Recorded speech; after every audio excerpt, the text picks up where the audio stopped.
Good afternoon, everyone. It's nice to see you. I've dropped in the chat and I'm going to drop it again as everyone comes into the room. What is happening at 2 o'clock today? It's also on the Temple Bethel website and in our weekly email, and I'm putting it here as well. And this is a little bit of a precursor to that event. 2020 couldn't end quickly enough for me. I thought last week was December 15th, but it is this week. So what I want to use today to do is talk about some of the eternal themes of Hanukkah tied up with the Haftarah for Hanukkah as we come together, and then talk a little bit about identity. And I think that's important because if you're going to join us at 2, and 2, you need to do through Rachel Korazim's Zoom link that's here with the passcode. And as I said, it's all on the Temple Bethel information and the links to the sources she'll use. If you're going to study with Rachel Korazim, and many of you are regulars with her, I see you when I occasionally now get the chance to get on, I look for your names in the list of participants.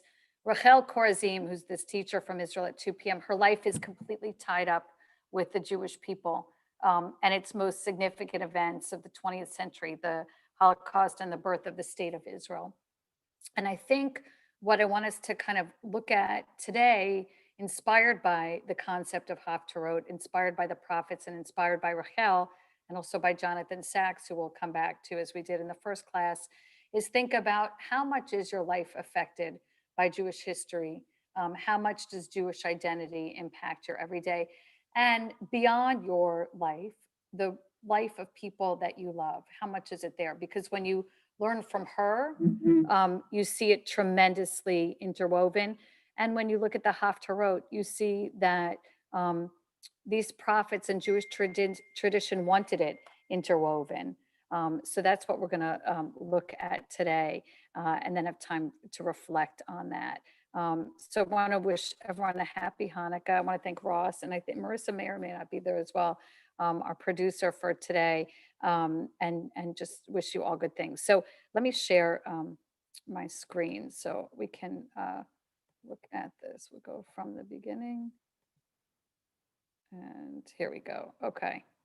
So I just want to review the timeline of these prophets that we have looked at. And it's funny because we will go to Zechariah for one of the Haftarot in Hanukkah that we have, who is one of the later prophets. And so if you remember, the Hanukkah story is about 165 BCE, and Zechariah is living about 520.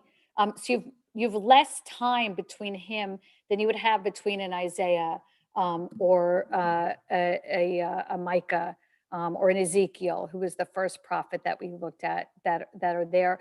And what's remarkable, and again, I don't know if it says something about us as a people, or if it just says something about time and the perception of time, or how information was passed on.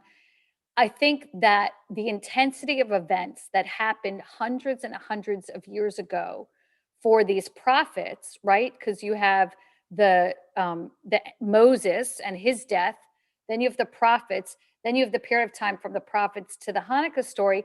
There's an intensity of the events in their lives. Maybe there was just less going on in the world that intensity could be passed on. Maybe you were so close knit for whatever reason it is. If you think about the intensity of the birth of the state of Israel and the Holocaust and how intense they are or not in your lives, that intensity really in these ancient times, it lasted. And how do we know it lasted? Because we tell these stories till this day. So something had to stick, something had to hang on. And that's one of the things that you'll see in learning with Rachel later. If you haven't learned with her before, I urge you to go today if you can. Is that intensity of Jewish history is tied up in her every word and everything she does. Yes, she was directly affected, but even if she was indirectly affected, it's just there. She didn't know a lot of these poets she teaches about, and yet they could have been her best friends for the way that she knows them and the details of their life. And so I want to kind of share this idea that I came up with for today in studying these Haftarot that are related to Hanukkah that I think help us understand um, why in Judaism it's important to live the way that I'm saying, where the Jewish history and the Jewish people and all that goes on is so tied up with your life. And it came to me kind of looking at the Torah portion and the Haftarot for Hanukkah. So this idea of dedication, dedication, light. So just keep that in your head. Dedication, dedication, light. As I just go quickly through the Torah and to Haftarot for Hanukkah. So number 7 is the additional reading that's read traditionally on the Shabbat during Hanukkah. Sometimes there's 2 Shabbats in Hanukkah. Sometimes there's 1. Depends if Hanukkah starts on a Friday night or not. We just missed it this year. We probably could have used 2 Shabbats of Hanukkah for sure. And Numbers, this section of Numbers is read because remember Hanukkah is the dedication, Hanukkah Rabbayah, the dedication, the rededication of the temple. And so what do we read from the Torah, which is, so 1200 to 165, so like 1100 years earlier, we go back to this moment when Moses finished the tabernacle. Kalot is the word that's here, to end. All right, so on that day, this is Numbers 7, verse 1. On that day that Moses finished setting up the tabernacle, he anointed and consecrated all its furnishings, as well as the altar and its utensils, when he anointed and consecrated them. And of course, one of the things that will be in those furnishings and those tools is the menorah that will then make it to the temple as well. So you have here for Hanukkah, this is intentionally read, this dedication that happens when the tabernacle is finished. You acknowledge that and you do a dedication, you do a finishing, and you consecrate. There's holiness in this. Tabernacle is temporary. Remember the temple of the Hanukkah story, the first of the 2 second temples. Remember there was a first temple, then a second temple, and then a second temple. The Maccabees, who are living at the time of the second temple, had to do a rededication. So it's a reminder to us that whether the building is solid and standing as the temple is in Jerusalem, or the tabernacle, we need to consecrate it. We need to care about one of the greatest, I don't know if it's a blessing or a curse of having COVID and having this brand new building, is like nothing's getting wear and tear for this year. So this new temple, remodeling that we just completed, it's so glorious and gorgeous. Maybe it's going to last longer, because in the first year we didn't have anybody, or like the year, about 6 months in, we didn't have hardly anyone there. And yet one of the last events we did, and some of you might have been there, was that dedication. We did like a beautiful event to dedicate that campus, and we've tried all year to celebrate that. So it's important to mark the building, to dedicate, right? Remember it said dedication, dedication, light. So the first dedication at Hanukkah time is this number 7 that talks about the dedication, the completion of the tabernacle. So the second, if there's only one Shabbat in Hanukkah, then you read from Zechariah, and you read from this section here. It starts with 14. Shout for joy, fair Zion, for lo, I come and I will dwell in your midst. Why did they pick this for the Shabbat in Hanukkah? Again, returning to, for the Haftarah on Hanukkah, again, returning to temple and tabernacle. When God commands the Jewish people to build a tabernacle, what does he say? Build me a sanctuary, a dwelling place, that I may dwell among you. And so the rabbis thought that this line from Zechariah best reflected the idea of building a tabernacle so God can dwell amongst you. And they play a little bit. We've seen a lot of this, and I've referred to it a bunch of times, is Haftarah is often taking us to the first chapter to reaffirm a message. Here, they're taking us to 2 firsts, but in reverse order, that again reaffirm this temple tie.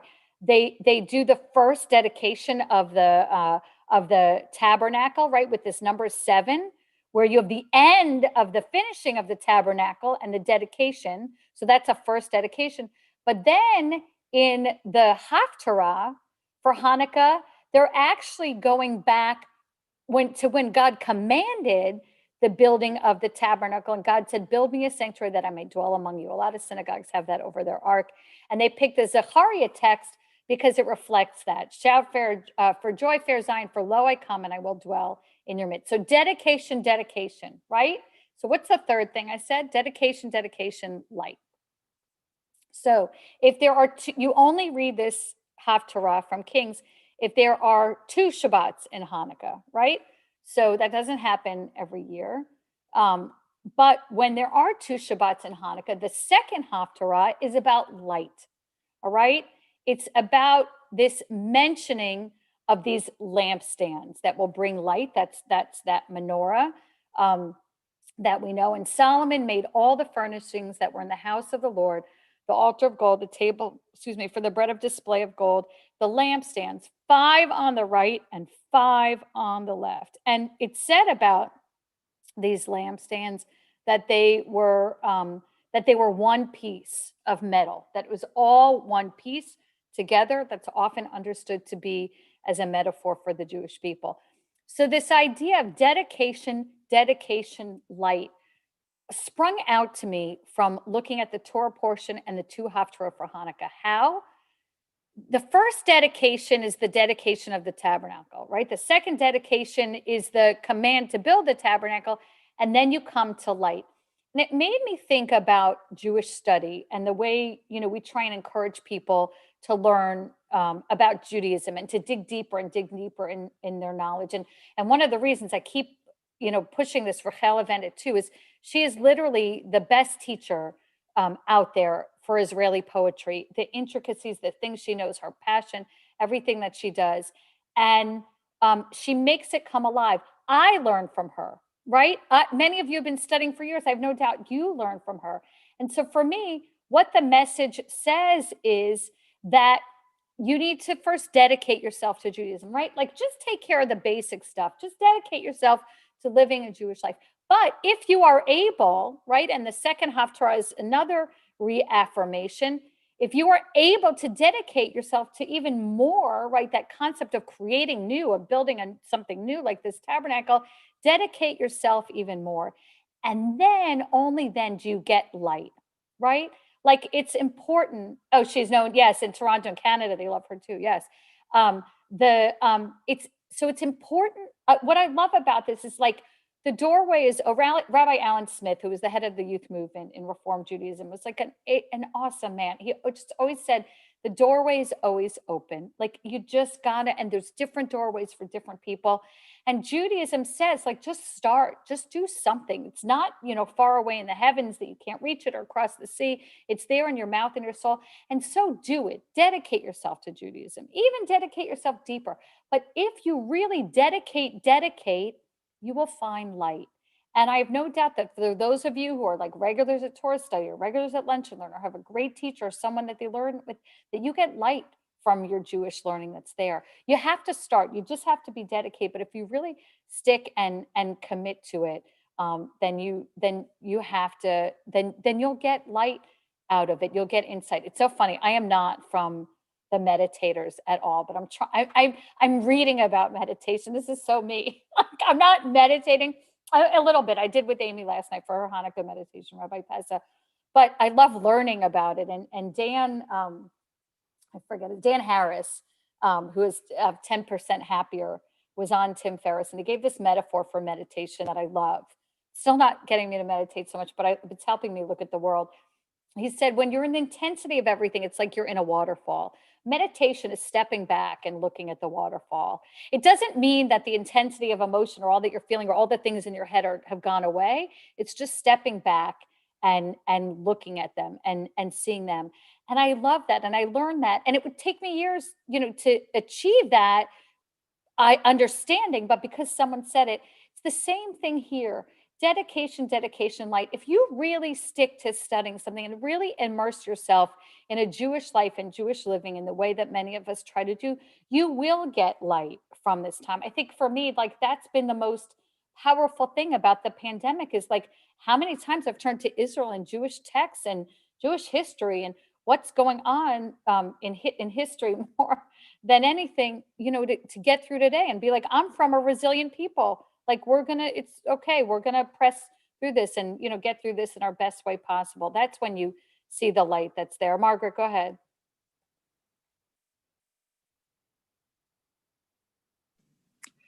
I wanted to ask you to get back to the Solomon's, the temple Hmm. with the 10 lights or 5 on each side and a row. Could you go through that again? I mean, if there's any significant meaning on the numbers and what that was about? So the menorah, the original menorah, like the menorah that stood, not the Hanukkah, but the menorah that stood, Titus's arch is the most famous depiction of that. Let me just pull up the Arch of Titus, because that's the one that it's considered to be modeled after, was what supposedly stood in, let me look if I can find a close up. Here we go. Okay. Let me see if I can give you a close up. I'll go away, all these ads, sorry. Here, let me just do this this way. That this is what stood in the temple, that the each of the branches represented are you seeing that there? Yes. Okay, so that this is what was in the temple, right? It was designated in Solomon temple description. The first temple destroyed. This is the menorah, supposedly what needed the light of the Hanukkah story. And then when the temple is rebuilt, then you have it destroyed by Titus in the year 70. And this is what's taken away, this famous, it's on Israeli coins and all that. So here it's representing the 6 days of creation and Shabbat. What happens is when the Hanukkah story happens, which is really a delayed Sukkot, which is 8 days, then they create this new Hanukkah, which is a special menorah for Hanukkah that is 8 days for the 8 days that the oil lasted, or the 8 days of Sukkot. A lot of Midrash uses this menorah menorah as a metaphor for the Jewish people, that it's one solid piece of metal, right? And in the same way, like Jewish people, wherever you are in the world, however you're scattered, right? And if you think of each of these branches as like a scattering, then we are still tied to the same base, which is God, Torah, and Israel. That's there. I mean, this is from 70. I don't know if that's what it looked like in Solomon's temple, but that's the depiction that's most understood. Um, so um, so Robert Alter, who's this great Haftarah commentary, just brings us back to this idea that whether you are in tabernacle space, right, where you're, in some ways I think we're in tabernacle space now, right? Like it's not quite clear. It's a little more clear than maybe it was last June what life will be like in that tunnel, but it's not quite clear. Like I don't know when I'm getting the vaccine. I don't know. Some of you may know, some may not. You may know people who will or not, but it's not tomorrow for sure, right? So it's still unclear.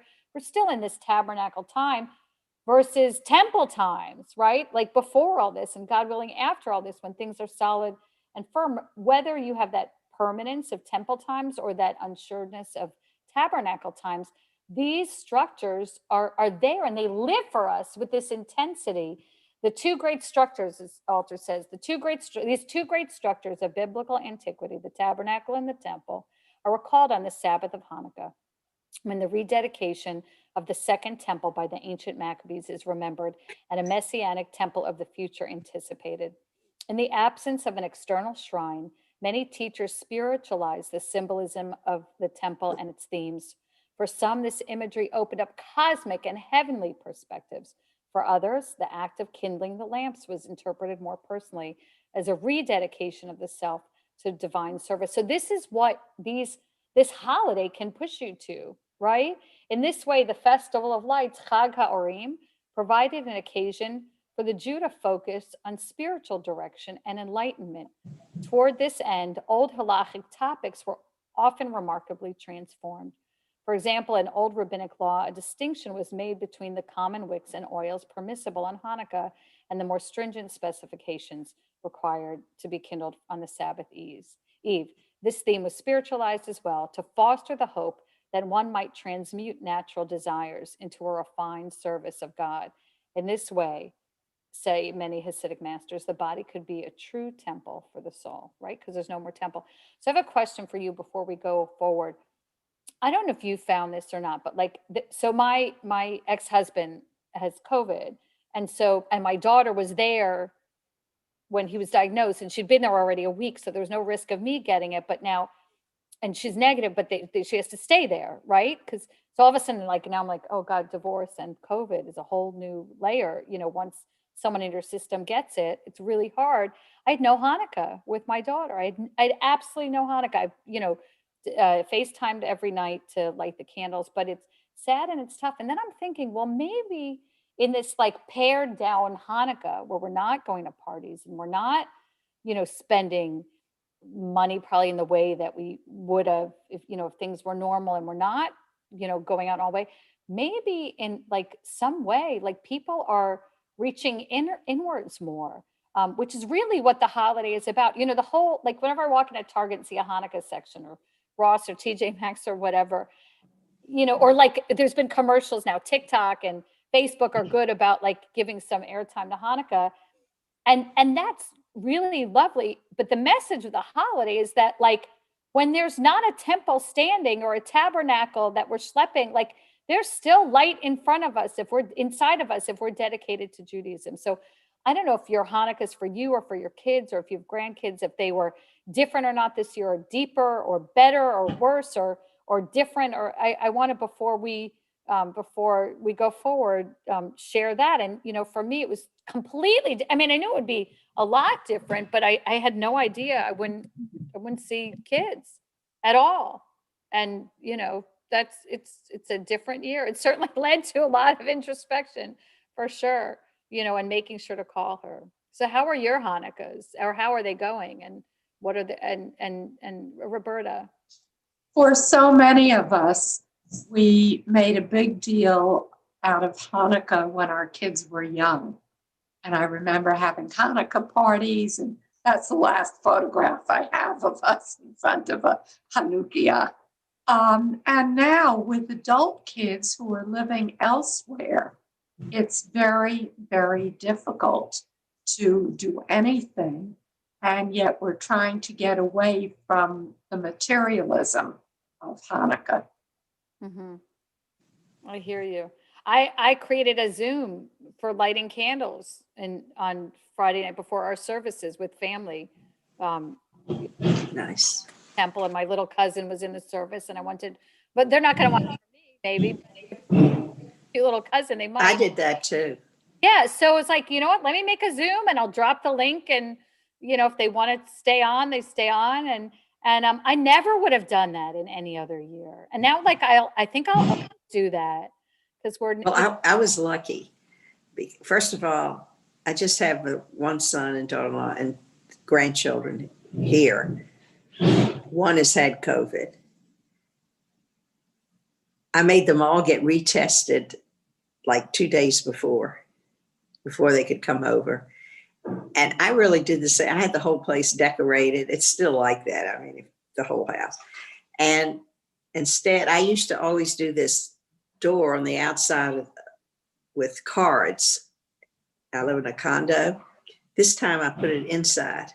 And we took our traditional picture against that, the cards. The children have been putting them up since they were real little.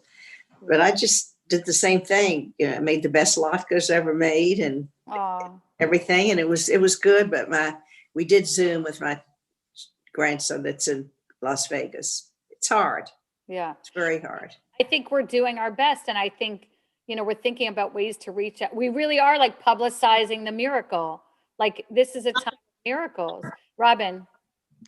Well, both of my children are married to non-Jews. My grandchildren are really being raised without much religion, except they always have a Christmas tree. And I gave the Denver kids a Hanukkah a couple of years ago, and I always light the Hanukkah with them every night. I wait for them to call me. And now my daughter in Ithaca, who told me that she usually spends at least one night of Hanukkah with friends and celebrates, lit the candles with me one night, and she also asked me for a Hanukkah, which of course I sent to her right away. And I made latkes via FaceTime or Zoom or something on Saturday night with the 13-year-old. So I actually feel, and then my daughter sent me pictures of the youngest one, who's 5, playing dreidel. So I actually feel like there's more hope for the grandkids, and that they're doing more celebrating of Hanukkah, now that they're by themselves. It's almost like there's less noise, there's less competition with Hanukkah. And when that happens, the real message comes through, which is about faith and dedication and, carrying on these traditions for sure. I mean, I've just found that there's just less competition. We're not competing. We're not running from thing to thing. We're not inundated. People have less, so they're figuring out how to do more with less, for sure. Well, my grandkids in Denver actually went to the mountains with their grandparents, because they have an apartment in the mountains, and they did some skiing, but they took their Hanukkah with them. So we still lit candles, even though they were with their Christian grandparents and their Christian cousins and aunts and uncles. So that was great as far as I was concerned. They made the time to call me and take the Hanukkah and candles with them and light the candles. Beautiful. Roberta.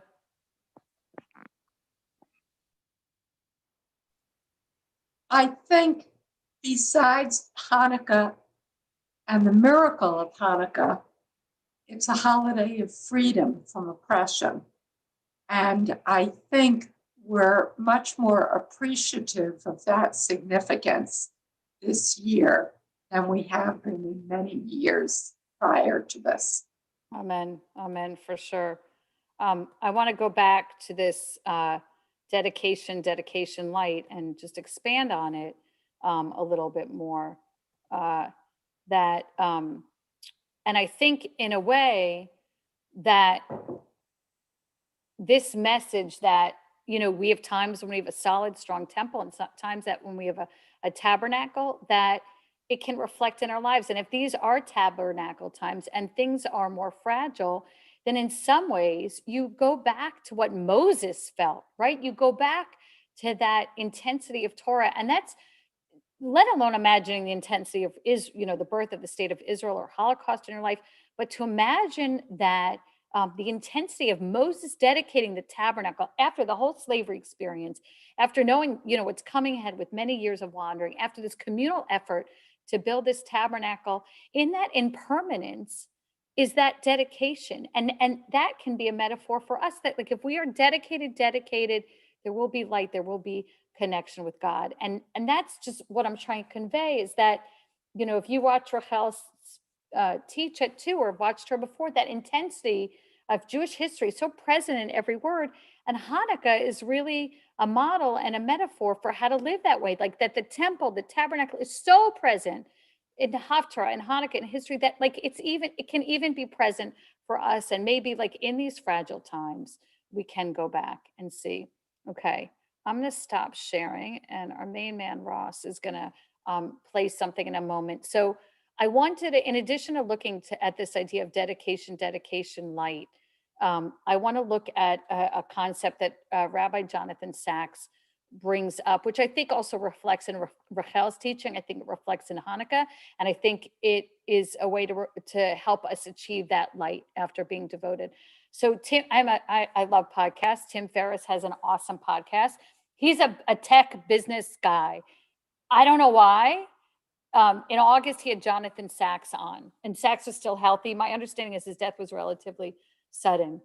He'd been sick, but whatnot, they didn't anticipate. And so this interview is just from August. I'm just showing you a little, or playing for you a little bit. And I want you to listen. So you have a secular, non-Jewish interview. This is Tim Ferriss, who's in tech and all that, interviewing Jonathan Sachs. And the beauty of this message of I to we that Sachs talks about, I think is another aspect of Hanukkah. I think it's another aspect of the prophets, and I think it's another aspect of getting through this time. So we're going to play just a couple minutes. Ross, we're ready for that whenever you are ready to play. This is Rabbi Jonathan. Decree. Nobody ever accepts any verdict as final in Judaism. We completely throw out the concept of inevitability. One of the most moving things I ever heard is, the BBC, the British Army liberated the extermination camp the concentration camp Bergen-Belsen in April 1945. And they sent a young journalist called Patrick Gordon Walker to do a broadcast from Bergen-Belsen, just a couple of days after it had been liberated. The people there were walking corpses. And this was one of the most horrendous scenes people had ever seen. But the BBC radio recording of that still exists. And the prisoners, the survivors, can be heard singing a song. And the song they are singing is Hatikva, the song that became, 3 years later, the national anthem of the State of Israel. Hatikva means the hope. Here were people who just managed to survive in a world of corpses, and at the gates of hell, they were singing about hope. That is what Judaism is about. We never, ever, ever give up hope, and we never accept anything as inevitable. Now let me answer your question directly. The last 2 times we had a situation as devastating as this pandemic were 1918, First World War and the Spanish flu pandemic, and 1945, the end of the Second World War. They could not have been less alike. In 1918, people didn't change. They went on with an I-centered society. They created what we know as the Roaring Twenties, with wild dances and wilder parties. There were these huge economic inequalities, and people tried to blot out the memories of what had happened by going back to partying and just concerned about themselves. The result of that was the Great Crash of 1929, the Great Depression of 1930, the rise of Nazism and fascism throughout Europe, and a mere 21 years after the war to end all wars, the world was at war again. That was 1918. It failed to move from I to we. The world after 1945 was completely different. It really did move from I to we. In Britain,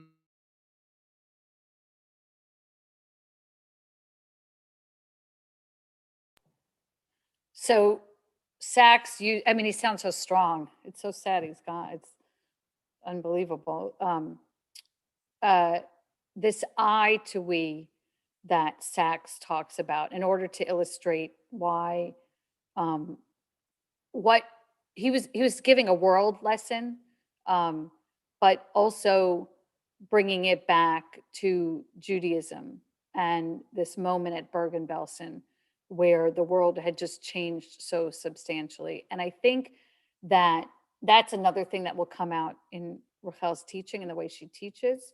And if you like her teaching, if you haven't watched her before, you can see her. She teaches now twice a week. During the pandemic, she was teaching like 5 days or 6 days a week. It was a lifeline for many of us, honestly. But this living life in a way where your I and your we in Judaism are bound up, that you are never separate and apart from these people. And I think that part of the reason the prophets were so disappointed with the Jewish people at their time, before and after the destruction of the first temple, because there was so much I. If you remember, we tell this very happy story of Hanukkah. It wasn't so happy. It wasn't because that you think about it. Well, the temple did fall ultimately. That after Herod came along and rebuilt the second temple, the temple did fall. And we talk a lot about Judah Maccabee, but he failed. He ultimately did not win, and they were defeated. He won for the moment that we were able to institute this concept of Haftarah and tell this story. But if you read further in the Maccabees, there's a lot of Hellenization. that was going on with the Jewish people. There's a great lesson we used to teach when I was a tour guide in Israel about the 4 branches of Judaism: the Sadducees, the Pharisees, the Essenes, and the Zealots. The Sadducees totally adapted Greek culture and Greek life, and they just got lost, right? Then you have the Essenes who didn't procreate. That's the Dead Sea sect. You have the Pharisees who last until this day. That's like what we're descendants are, the people who figured out how to live a life between. But the Maccabees were zealots. They were so intense and so severe. They actually ended up having to have a second battle. And it's really Jonathan, Judah's son, that ultimately let the Jewish people continue. There was a lot of battling and a lot of fighting, but Jonathan had to have different strategy than his father, and had to take a little bit more time. We don't tell that story as much because it's not as exciting and beautiful as like we had an enemy, they beat us, let's eat. But it shows the more complicated nature of the Jewish people. And when we fail as a people is when we are I people and not we people. And what this holiday of Hanukkah is saying, it doesn't matter if it's tabernacle times or temple times. It doesn't matter if things are fragile or things are solid, that we is important. So I just wanted to bring in a couple of questions to reflect on that concept. There's the from current slide. There's the show, and I put it in the notes too. Tim Ferriss is, if you take long walks like I do, like he's like, because he does this hour and a half, he has a 3-hour interview with Jim Collins currently, who wrote Good to Great. So if you like walking, then he's good to listen to. So I wanted to, I apologize. I know I tend to be more of a lecturer, so I wanted to go for a little bit more of discussion today, and examine some of these questions, because I think that one of the reasons I love learning with Rachel is because there is that that's just so bound up in who she is as a teacher, and really a way to live Jewishly, where you get beyond dedication, you get to light. So I wanted to open it up first, and I'm looking at Roberta because I know this is personal for her family with Holocaust. What from the Jewish world or Jewish history impacted your life deeply is the first question that I have here. And I'll tell you, some of you know this because you've watched Lunch and Learn. I've been like into the Holocaust and studying and learning about it since I graduated from college. I was a tour guide at the Spertus, and they did an exhibit with Judy Chicago about Holocaust. We met Meep Guys, who had helped hide the Frank family. She came there. I'd always been interested in it. And I do this big lawyers luncheon about Nuremberg. And only in November, a year ago, someone out of the woodwork comes out who's our relative from Chile, I think, via Belarusia, who told us my grandfather, who died in the 20s, my great-great-grandfather, who died in the 1920s, was one of 7, and 6 died in the Holocaust. I never knew this until November, but how is it that I dedicate my life to this topic, and then there's someone there? But for some of us, it's real, and Jewish history completely impacted your lives. So I want to open with that and ask that question that I have here. What from the Jewish world or Jewish history has impacted your life deeply? I know, go ahead, Roberta. Okay, for those of you who don't know why Jessica referred to me, it's because my husband Alex's mother is a Holocaust survivor. She was taken in 1944 when they took Hungarian Jews, even though she lived in Serbia, but it was where Hannah Senesh landed. And my mother-in-law lived with us for 2 years during the Bosnian War. And it wasn't until then that I could see firsthand the impact on survivors, because so many of them went on to become really successful. But I saw that it wasn't a part of her past, it was a part of her present. every single day.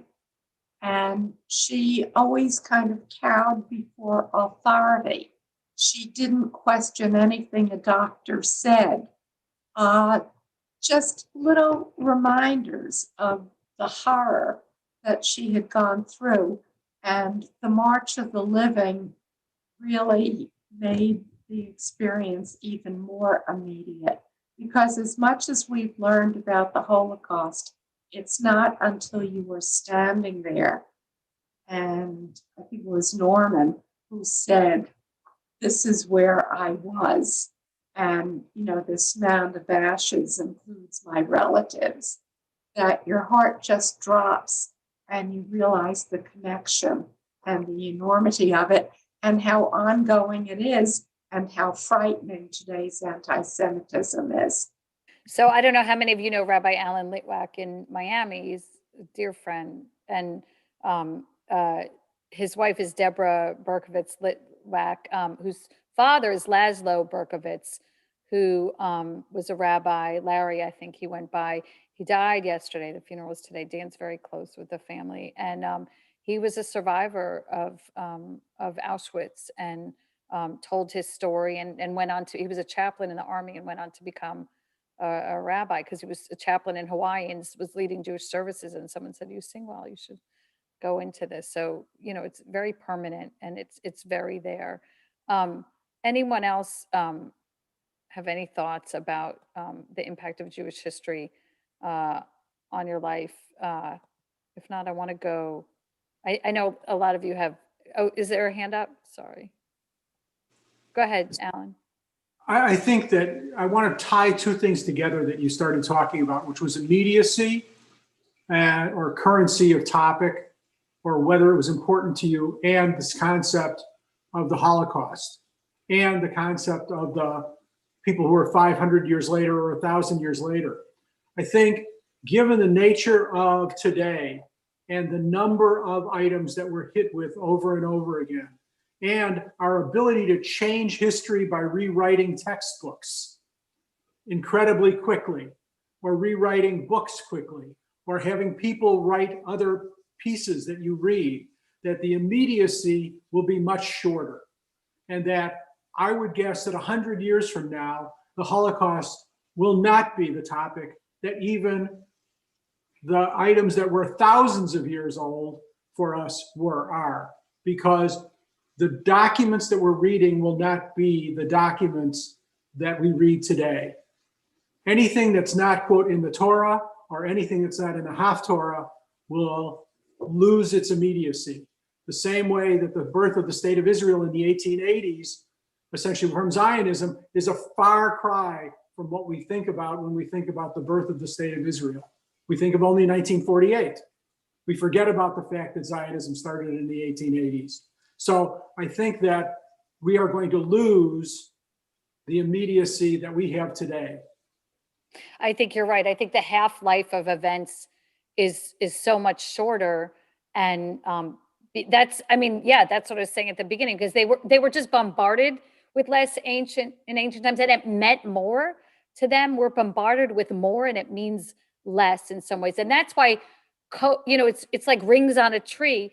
What will, and in a bad year or a drought year, the rings change, or thicker or thinner, depending on what happened in nature that year. Like, what will happen to the rings on our tree in this COVID time? Does it help us recalibrate or regroup or reflect on the fragility and how we are really, it's more than the yellow lines on the road that you have to respect. There's no one standing at the yellow lines. You just make a choice.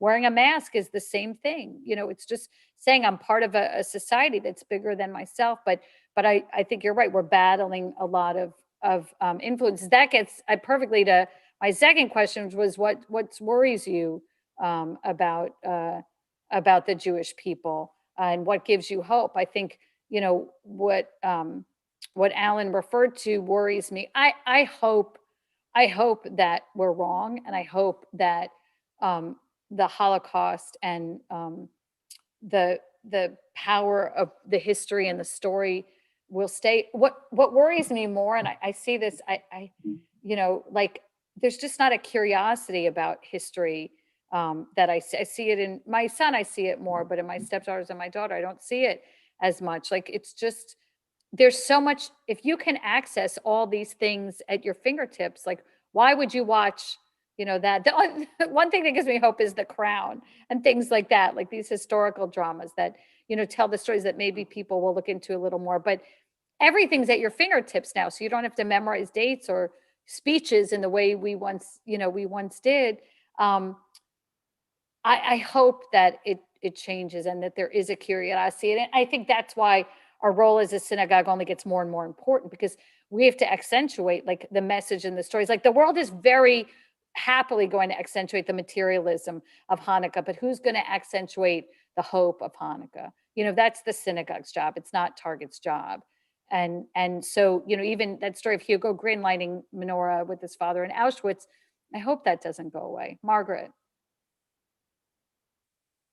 You're muted, honey. I agree with Alan. He's right. I mean, I know that, now we're all stuck at home. We're looking at Netflix and this. And I'll pull up a documentary and you realize all of a sudden you forget that some of these things that were so important to you 25 and 30 years ago. And all of a sudden you think, oh, it's like you've completely forgot it. And I think that's with the children. I think things that happen to us in our own lifetimes maybe seem to have more importance. But even that, it just, one thing happens, you forget what the last thing was. And it's true. But the thing that really bothers me, and you talk about worries me, is the Jewish continuity. There's so much intermarriage. I mean, of course there's hope, and we have strong Jewish community here, but we're just dwindling our numbers, and it's quite troublesome to me. I have plenty of intermarried family that have Jewish children, so it's apathy. There's as much Jewish apathy that's a problem as much as anything. But something that you said gave me beautiful hope, where, if it doesn't happen in your lifetime, it doesn't stick in the same way. And I think that's what we try to do, like the stories that you told with your kids and grandkids. I think that's what Temple tries to do, is make the historical events come alive in our lifetimes, right? Like, make it accentuate those messages so that you feel that you are reliving that. It's like Seder. It's so curious, because Seder was the first thing that was really on Zoom. It'll be curious to see what happens with this Seder and how different or not it is, and what Seder looks like the year after, and do some people stay on Zoom always. But it's if we take the stories that are thousands of years old and make them compelling enough to bring it alive, that's where you get the dedicate. You need a home that's knowledgeable enough to know to schlep out candles and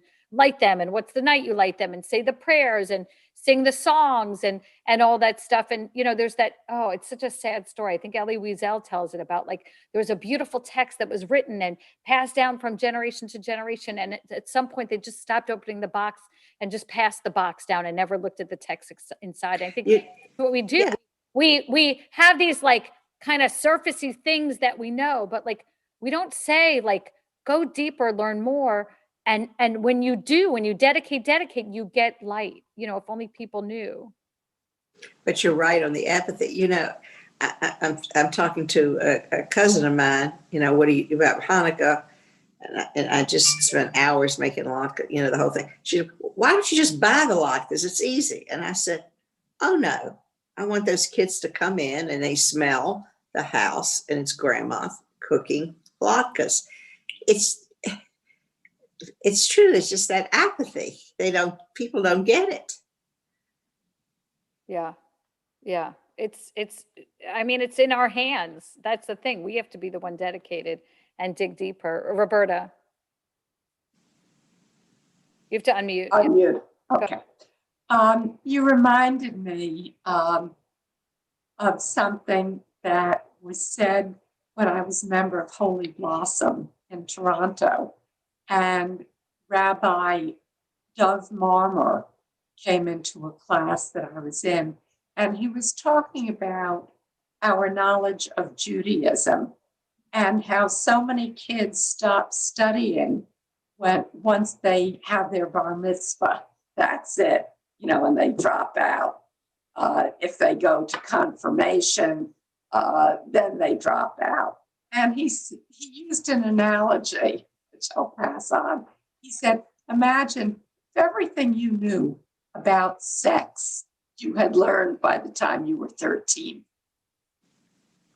And, that's how we are with Judaism. It's, all the holidays as fun things to involve our kids, but it's the deeper resonance that we're all trying to get to now. Mm-hmm. Mm-hmm. What's my last question for you? What of Judaism, like, do you feel like is just tied up in your everyday life? Like what advice or what teaching or what attitude or what text or what about Judaism is like definitely like tied up in who you are, like it impacts your daily and just the way you would live your life? Is there anything, because I think that's my point about Rachel, and I'll share this again, this special session with her too, is you have this woman whose life, yes, was like Margaret said, like her lifetime, was involved with Israel and the Holocaust, and yet she lives it and breathes it every day. I remember once I was at a dinner with my ex-husband's family. It was when we were still married, and his cousin, like, just everything I talk about is Jewish often because it's my job and whatever, and my life, and I care about it. She goes, "You're so Jewish. You talk about Judaism so much," and I was like, "Oh my!" I know no one ever pointed that out to me. I have plenty of other things I talk about, but like, that makes me happy. It's like, like I mean, I'm able to be a citizen of the world at large for sure, but I love that. My perspective is that way. I don't know if there's any one particular thing that Robin, go ahead. A number of years ago, I made the choice not to eat pork. And that makes me think about who I am, particularly, I mean, not as much today because we don't go out the same way that we used to, but certainly when I was going out to restaurants, I had to think about what I was ordering and what it was made of and who I was. And that makes me think about who I am. Absolutely. Do you go ahead? I had somebody do that to me once, told me I was too Jewish. Yeah. A visitor came and I had whatever was planning. They went with me to my events or whatever it was. You're too Jewish. I'm too Jewish. Yeah. I remember one year someone said to me, "You work too hard and you talk about Israel too much." I said, "You know what? If that goes on my gravestone, I'll be fine." That you work too hard and she talked about Israel too much. I mean, that's the thing. Any other thing of Judaism that stays with you or sticks with you? All right. Well, I hope this intensity of temple and tabernacle and dedication, ultimately leading to light, stays with you beyond the Hanukkah holiday. That you're just able to find solace in these texts and this study, and that we go forward. And as I said, if you can come back at 2, it's not through Temple, it's through this Zoom link. Everything's, if you just copy and paste onto your computer what's here, or if you go to TB Boca and to this week's events, the link and the passcode, and there are texts. You have to look at your own text. She doesn't just, she does. Those who go regularly, has she been displaying them on the screen? I haven't been going as regularly, but I think she displays them somewhat. But if you can look at them, you'll see the whole text. She's just a treat. And I have no idea what she's planned. She's like a very serious, intense person, and Hanukkah's a light, fun holiday in some ways. So I'm curious what she'll do with the day, but there'll be music and it should be nice, a nice festive thing. So it's an hour from now at this Zoom link with this passcode, and all the information can be found at TB Boca. This really is the last Lunch and Learn for a couple weeks. And then Rabbi Greg will be with you in January. And then in February, we're actually going back to Israel to areas as diverse as medicine and graffiti and Hebrew language, and all, like, some just real experts in different areas from Israel. So it should be a real treat in February and keep our connection with Israel going. So have a happy rest of Hanukkah. And hopefully I'll see some of you on at 2 p.m. with Rachel. Take care. Thank you. Hi, Happy Jessica. Mayor. I have a Thanks, question. everybody. Thank you. Bye.